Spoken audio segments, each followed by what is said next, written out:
打你，王家大少爷好大的出息啊！你怎么在这儿？说出来你也不信，何须丢脸？你什么时候来的？你别听这里是。哭什么？怎么，我回来你难道不高兴？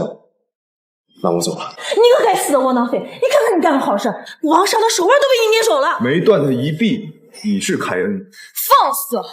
王少可是我杨家的大恩人，这2年要是没有王少相助，我杨家上下早就流落街头了。你居然连王少也敢伤，你哪来的胆子？究竟是谁帮杨家崛起？这事儿暂且不论，即便是他，关我屁事。林晨，这就是你跟我说话的态度是吗？没错，你我都离婚了，你有什么资格要求我？什么？你和杨若曦离婚了？对啊，我这次回来就是想问问，你愿意嫁给我？